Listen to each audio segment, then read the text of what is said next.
जय श्री राम। ज़ोहो की सफलता की कहानी। भारत में जब भी सॉफ्टवेयर और टेक्नोलॉजी कंपनियों की बात आती है तो अधिकतर लोग इन्फोसिस, टीसीएस और विप्रो जैसी बड़ी कंपनियों का नाम लेते हैं। लेकिन एक भारतीय कंपनी जिसने बिना किसी बाहरी निवेश के पूरी तरह से अपनी मेहनत और इनोवेशन से एक global SaaS software as a service business खड़ा किया, वह है ज़ोहो कॉर्पोरेशन।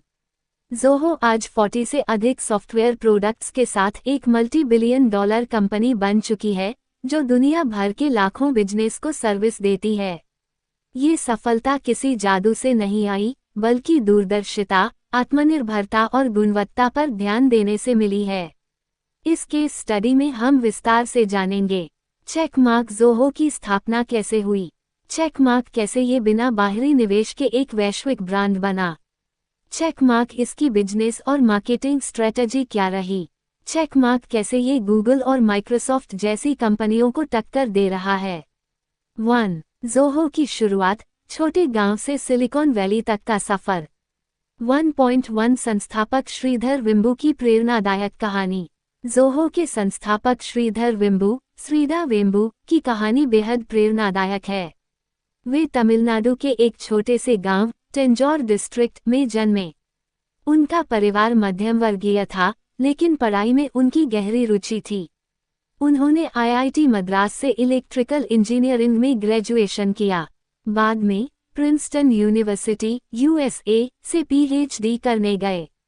1.2 1996 में शुरुआत एडवेंटनेट से ज़ोहो तक। 1996 में श्रीधर वेम्बू ने अपने भाइयों और दोस्तों के साथ एडवेंटनेट इंक नाम की एक कंपनी शुरू की। ये कंपनी नेटवर्क मैनेजमेंट सॉल्यूशंस बनाती थी। शुरुआती दिनों में ये कंपनी जापान और अन्य देशों में छोटे बिजनेस के लिए सॉफ्टवेयर डेवलप करती थी। 2009 में एडवेंटनेट का नाम बदलकर ज़ोहो कॉर्पोरेशन रखा गया। 2. कैसे ज़ोहो ने खुद को मार्केट में स्थापित किया। 2.1 खुद के पैसे से कंपनी बनाना, बूटस्ट्रैप्ड सक्सेस। आज के समय में स्टार्टअप्स आमतौर पर वेंचर कैपिटल वीसी से पैसे लेकर ग्रोथ करते हैं। लेकिन ज़ोहो ने बिल्कुल अलग रणनीति अपनाई, बिना किसी बाहरी निवेश के सफलता प्राप्त की। यह इसलिए संभव हुआ क्योंकि कंपनी ने अपने सॉफ्टवेयर खुद बनाए, मार्केटिंग पर ज्यादा खर्च नहीं किया और गुणवत्ता पर फोकस रखा। 2.2 सही समय पर सास मार्केट में एंट्री। 2000 के दशक में कंपनियां लोकल सॉफ्टवेयर इंस्टॉल करने की बजाय क्लाउड आधारित सॉल्यूशंस की ओर बढ़ रही थीं। ज़ोहो ने इस बदलाव को समझा और SaaS software as a service model पर फोकस किया। इससे छोटे और मिड साइज बिजनेस के लिए किफ़ायती और उपयोगी सॉफ्टवेयर उपलब्ध हो सके। 2.3 गूगल और माइक्रोसॉफ्ट से सीधी टक्कर। ज़ोहो ने Zoho Mail, Zoho Docs, Zoho CRM और ज़ोहो वन जैसे प्रोडक्ट्स लॉन्च किए। ये सभी गूगल वर्कस्पेस, जी स्वीट और माइक्रोसॉफ्ट ऑफिस 365 के मजबूत प्रतियोगी बन गए। कम कीमत और बेहतरीन सर्विस के कारण लाखों छोटे बिजनेस ज़ोहो को अपनाने लगे। 3. ज़ोहो की ग्रोथ और डेवलपमेंट। 3.150 मिलियन से अधिक यूजर्स। ज़ोहो के 50 मिलियन से ज़्यादा एक्टिव यूजर्स हैं। ये 150 प्लस देशों में बिजनेस सर्विस प्रोवाइड कर रही है। भारत, यूएसए, जापान, चीन, यूरोप सहित कई देशों में इसके ऑफिस और डेटा सेंटर हैं। 3.2 सबसे बड़े सास प्रोडक्ट पोर्टफोलियो में से एक। ज़ोहो के पास 40 plus SaaS software as a service products हैं। इनमें CRM, accounting, email, project management, HR solutions और कई अन्य शामिल हैं। 4. ज़ोहो की बिजनेस और मार्केटिंग रणनीति। 4.1 बिना विज्ञापन के growth, organic growth.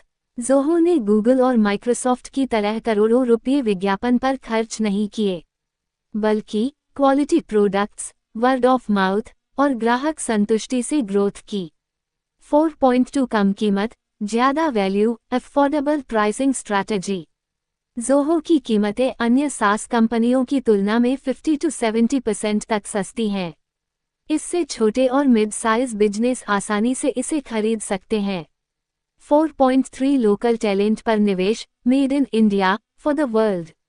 Shridhar Vembu का मानना है कि भारतीय गांवों में भी टैलेंट है। ज़ोहो ने तमिलनाडु, आंध्र प्रदेश और अन्य राज्यों में ग्रामीण इलाकों में ऑफिस खोले। इससे भारतीय युवाओं को ग्लोबल लेवल की ट्रेनिंग और नौकरियां मिली। 5. ग्राहक संतुष्टि और सर्विस क्वालिटी। 5.1 हर बिजनेस के लिए ज़ोहो की सोच। ज़ोहो के प्रोडक्ट्स छोटे स्टार्टअप से लेकर बड़ी कंपनियों तक के लिए उपयोगी हैं।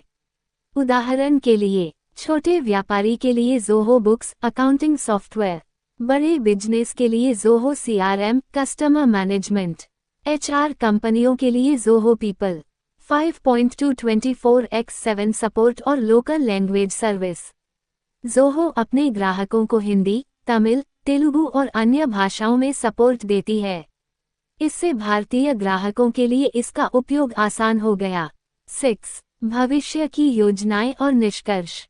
6.1 AI और नई टेक्नोलॉजी पर फोकस। ज़ोहो अब artificial intelligence AI, machine learning, millilitre और ऑटोमेशन पर काम कर रही है। इससे स्मार्ट CRM और बिजनेस सॉल्यूशंस विकसित किए जा रहे हैं। 6.2 अंतर्राष्ट्रीय विस्तार।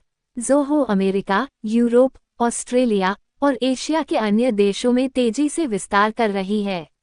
आने वाले वर्षों में यह और भी बड़ी कंपनी बन सकती है।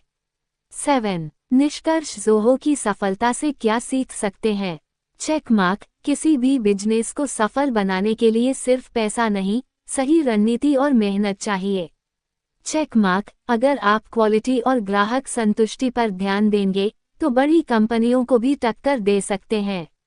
Check mark. भारतीय स्टार्टअप्स को विदेशी निवेश के बिना भी वैश्विक सफलता मिल सकती है।